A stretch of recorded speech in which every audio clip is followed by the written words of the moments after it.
Objections are a common thing in any sales process. Understanding objections is important because you will get them almost always during whatever process that you are executing. Remember, we're talking about moving people down the pipeline, not necessarily closing.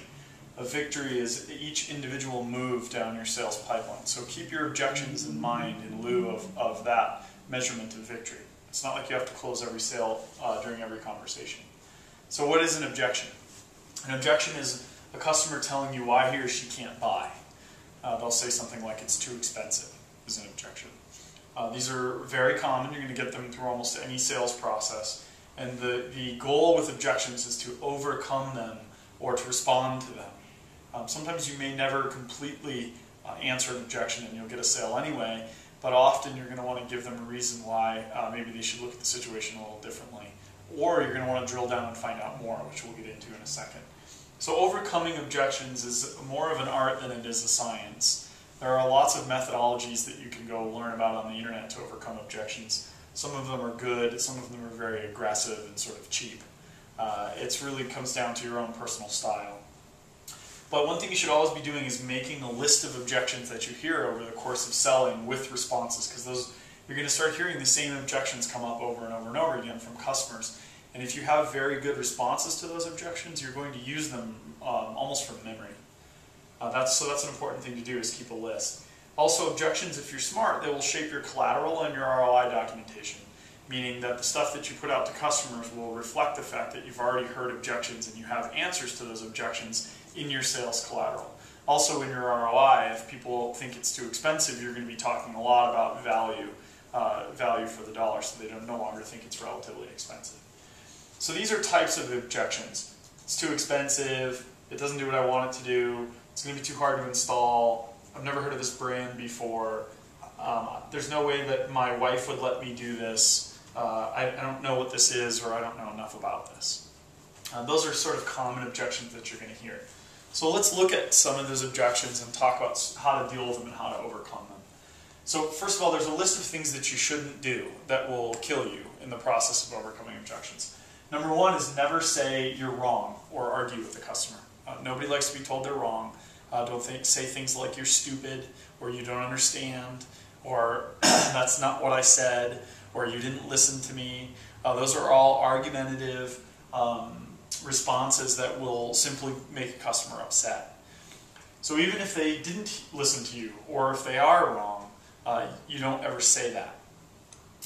Also, ask for word definitions so you get a better understanding of what the objection is. Often they're going to be using words that you want to make sure that you force them to define so that you know what the definition is. Most objections that end up being a problem come from misunderstandings. So if you just ask a bunch of questions and you understand better what they're objecting to, then you know how to shape your value proposition in response to that. Also, never guess. Never say something that's a guess. You can preface it by saying, my guess is something something. That's okay. But don't just flat out guess. Don't badmouth competitors if one of their objections is around your competitor. That's never going to win friends or make you look good. You might think it'll help you, but don't badmouth your competitors. Talk about your own value. And don't dwell on objections. You don't have to talk on them for hours and hours and hours. Move on in the sales process, because you may build value in another place that overcomes those objections. So there are lots of techniques. Go out and research them. But this is one technique, it's a series of responses. You're going to be honest about your shortcomings to begin with, so don't avoid things that you might think they would object to, or things that your product's not very good at. This builds credibility. And empathize, and that includes waiting. It's okay to say, yeah, I don't like it when a product breaks too, or I don't like paying too much for such and such either. But also wait. After they give an objection, wait, because they'll often keep enunciating their objection and sometimes solve it for themselves before you even need to respond. This is key. Ask questions and better understand the objection. And we'll get to some examples over here. Revisit the benefits, meaning after you've asked a bunch of questions and you think you know what it is, go back to the benefits and remind them, well, hey, it does this and it does that, and compared to another product, it's X, Y, Z, and also introduce any new benefits relating to their objection that you may not have anticipated. And then compromise, say, well, what if the product did X, Y, Z, or did this or did that? Then would you find it valuable enough and then at the end, if you sort of reach an impasse, just move on.